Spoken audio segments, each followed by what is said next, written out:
Hello everyone, welcome to my YouTube channel eye of law. मेरे इस channel पे आपको लॉ से रिलेटेड वीडियोस देखने को मिलेंगी। अगर अभी तक आपने मेरे चैनल को सब्सक्राइब नहीं किया तो प्लीज़ मेरे चैनल को सब्सक्राइब करिए। और अगर कोई आपका क्वेरी है या कोई सजेशन है तो मुझे कमेंट बॉक्स में कमेंट करिए। इससे पहले मैंने ज्यूरिस्प्रूडेंस और टॉट की काफ़ी वीडियोस अपलोड की हुई हैं, वो भी आप देखिए, आपके एग्जाम पॉइंट ऑफ व्यू से काफ़ी हेल्पफुल होंगी। तो चलिए आज का टॉपिक स्टार्ट करते हैं। आज का हमारा बहुत छोटा सा टॉपिक है डेमनम साइन इंजुरिया, इंजुरिया साइन डेमनम। ये जो दोनों टॉपिक है ये 4 मार्क्स में करके या 10 मार्क्स में आ जाते हैं, तो अकॉर्डिंगली आप अटेम्प्ट कर लेना जितनी भी आपको चाहिए होगी लेंथ क्वेश्चन की।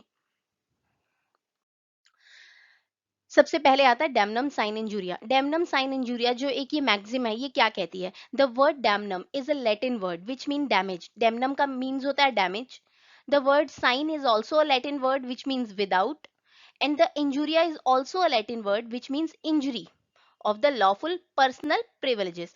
लॉ ने हमें पर्सनल राइट्स दे रखे हैं, पर्सनल प्रिविलेजेस दे रखे हैं, उनकी इंजुरी, उनको वॉयलेशन उनका, ठीक है। तो डेमनम साइन इंजुरिया, डेमनम मतलब डैमेज, साइन मतलब विदाउट, इंजुरिया मतलब विदाउट किसी पर्सनल जो आपके राइट्स हैं उनको, उनकी इंजरी ये होती है। तो इसका मतलब damages without violation the personal rights, ठीक है। तो डैमनम का मतलब समझ में आ गया। इसके बाद है damnum sine injuria as the meaning suggest is a situation where a damage of any kind is done to another person without violating the legal rights of the other person, ठीक है। किसी बंदे को डैमेज कर देना, किसी की कोई डैमेज उसका कर देना without violation the legal rights. अगर लीगल राइट वॉयलेट नहीं हुए हैं फिर भी उसको डैमेज हो रहा है, वो डेमनम साइन इंजुरिया होता है। इसका एग्जांपल देखते हैं। A shop owner sell stationery item to the primary school students for 3 years। कोई बंदा है 3 साल तक किसी प्राइमरी स्कूल के बच्चों को स्टेशनरी आइटम देता था। And next to A shop, बगल में ही एक ही शॉप के B open another stationery shop. B ने भी कर ली एक ओपन स्टेशनरी शॉप, तो ए और बी दोनों की स्टेशनरी शॉप होगी। And sells his item at lower price compare to A. अब बी ने क्या अपना एक ट्रिक लगाई कि वो ए से कम रेट में आइटम्स को सेल करता था। Now A can not sue B as he did not violate any of the legal right of A because by opening a shop just next to A is no legal illegal act। Shop खोलना कोई illegal act नहीं था। Rate उसने अपना अपने आप decide किया और अपना रेट रख दिया। उसको लगा भाई मुझे 10 रुपए में बेचूंगा तो भी फायदा हो जाएगा, उसने 10 रुपए में बेचना स्टार्ट कर दिया। अगर ए 12 रुपए में बेचता था तो वो ए का प्रॉब्लम है, वो बी की ना प्रॉब्लम है, ना कोई वॉयलेशन है उसके लीगल राइट का। Therefore in this case although A suffered sufficient monetary loss in his business, A को मॉनेटरी लॉस हो रहा था, बट बट वो बी को स्यू नहीं कर सकता। क्यों? क्योंकि उसका कोई लीगल राइट इन्फ्रिंज नहीं हो रहा था। इसी को ही हम कहते हैं डेमनम साइन इंजुरिया। डैमेज हो रहा है मगर विदाउट वॉलेशन ऑफ लीगल राइट्स, ठीक है। इसका एक लैंडमार्क केस है। इसमें क्या है? ग्लूस्टर ग्रामर स्कूल केस है ये। The defendant was a teacher who was teaching in Gloucester grammar school and due to some dispute he left the school and opened his own school, ठीक है। वो ग्लूकोस्टर grammar school का एक teacher था। उसने किसी डिस्प्यूट के कारण स्कूल को छोड़ दिया और खुद का स्कूल ओपन कर लिया, और जो फीस थी वो 40% लेस, 40 पेंस कर दी, which was charge in Gloucester grammar school to 12 pence. जो ग्लूकोस्टर ग्रामर स्कूल में फीस लेते थे उससे 12 पेंस जो है कम कर दी।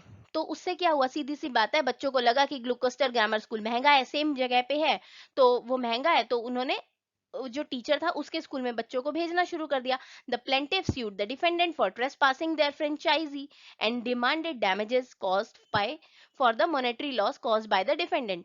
जो प्लेंटिफ था, जो ग्लूकोस्टर ग्रामर स्कूल था, उसने क्या किया? केस फाइल कर दिया ये कहते हुए कि भाई इसने तो मेरे बगल में ही स्कूल खोल लिया है, मेरी फ्रेंचाइजी में ट्रेसपास कर दिया है, और इसको जो है अब मुझे डैमेजेस देने पड़ेंगे। The court held that the defendant who open the rival school would not be liable for the monetary loss that occur to the plaintiff. उसने बोला कि भाई प्लेंटिफ को जो भी मॉनेटरी लॉस हुआ है, डिफेंडेंट उसके लिए लाइबल नहीं है।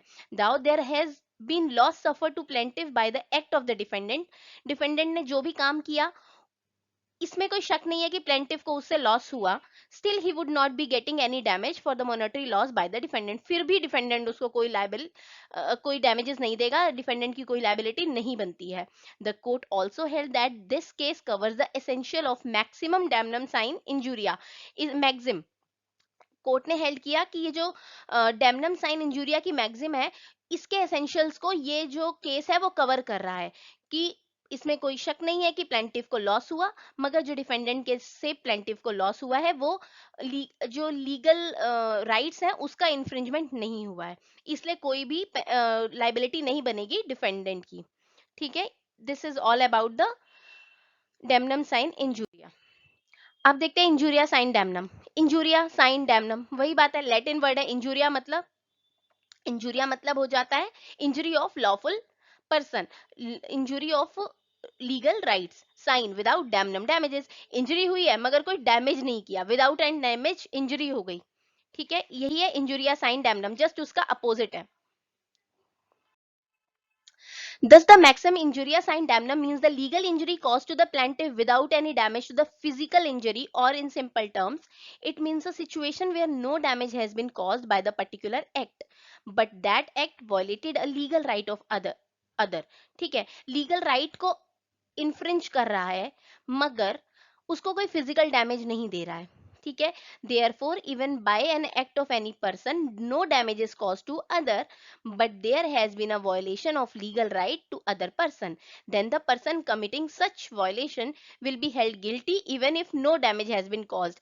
तो जो पर्सन होगा जिसने वॉयलेशन किया है वो गिल्टी होगा, no matter is there is damage caused और not. For example, a person was on his way to give his vote to favorite leader, अपने फेवरेट लीडर को वोट देने के लिए जा रहा था, but he was not allowed by B to give the vote as he did not have necessary document to show that he was an eligible voter. मगर B ने उसको ए को रोक दिया ये कहकर कि उसके पास नेसेसरी डॉक्यूमेंट्स नहीं है ताकि वो खुद को एलिजिबल वोटर कह सके। ए kept on saying that he was an eligible voter but was backed by necessary document to prove his eligibility। मगर उसको लौटा दिया गया, वो कहता रहा कि भाई मैं एलिजिबल वोटर हूँ, मगर उसको लौटा दिया गया ये कहकर कि भैया अपने डॉक्यूमेंट्स लेकर आओ तभी हम उसको कंसीडर करेंगे। B still did not allow him to vote, B ने भी उसको अलाउ नहीं किया वोट देने के लिए। However, the candidate whom A wanted to vote won. As a result, no such damage was caused to him। अब जिसको भी A ने वोट देना था वो जीत तो गया, जिसके का अब इससे क्या हुआ, उसको डैमेज तो कुछ भी नहीं हुआ। But B was held guilty of injuria sine damnum, मगर बी जो था वो गिल्टी हो गया, कैसे, इंजुरिया साइन डैमनम। उसका लीगल राइट था वोट देने का, उसको रोका गया, इसलिए उसने इंजरी किया है लीगल राइट का, इन्फ्रिंजमेंट किया है लीगल राइट का, विदाउट एनी डैमेज, डैमेज नहीं हुआ। पार्टी तो वो जीत ही गई जिसको उसने वोट देना था, डैमेज नहीं हुआ, but still B was guilty.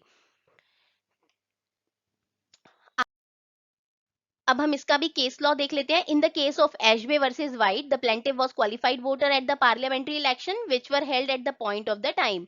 जो प्लेंटिफ था वो क्वालिफाइड वोटर था पार्लियामेंट्री इलेक्शन का, जो उस समय पे इलेक्शंस हो रहे थे। The defendant a returning officer wrongfully refuse to take the प्लेंटिफ्स vote, उसने गलती से प्लेंटिफ के वोट लेने को मना कर दिया। The plaintiff however suffered no damage, कोई डैमेज नहीं हुआ क्योंकि जिसको वो जिताना चाहता था वो पार्टी ऑलरेडी जीत रही थी बिना उसके वोट दिए। But still the defendant was had held guilty by the court, लेकिन डिफेंडेंट को गिल्टी प्रूफ किया गया, क्यों, क्योंकि उसने किसी के राइट टू वोट को इन्फ्रिंज किया था। The court held that damage is not pecuniary, necessary नहीं है damages, but injury imports a damage. Who won a man is hindered to his legal rights, he is entitled to remedies, उसको remedy देना चाहिए, वो अधिकारी है remedies का। Hence, according to the meaning of the maxim injuria sine damnum, the defendant was held guilty and was liable to pay damages to the plaintiff, although no damage was caused to him, but by the act of the defendant the plaintiff suffered a violation of his legal right to vote। कोई damage नहीं हुआ मगर जो defendant की हरकत थी उससे plaintiff का जो है लीगल राइट टू वोट जो है इन्फ्रिंज हुआ। Hence the court said that the plaintiff was entitled to damages by the defendant. तो कोर्ट ने यही बोला कि भाई प्लेंटिफ को तुम डिफेंडेंट दे डैमेजेस दे दो, डिफेंडेंट को बोला कि प्लेंटिफ को डैमेजेस दे दो, बात खत्म। तो इसी के साथ हमारा ये टॉपिक भी आज का कवर होता है। अगर आपको मेरी वीडियोस अच्छी लगती है तो प्लीज मेरे वीडियोस को लाइक करिए, मेरे चैनल को सब्सक्राइब करिए। कोई सजेशन है या कोई क्वेरी है तो मुझे कमेंट बॉक्स में कमेंट करिए। मिलते हैं नेक्स्ट वीडियो में। Thanks for watching.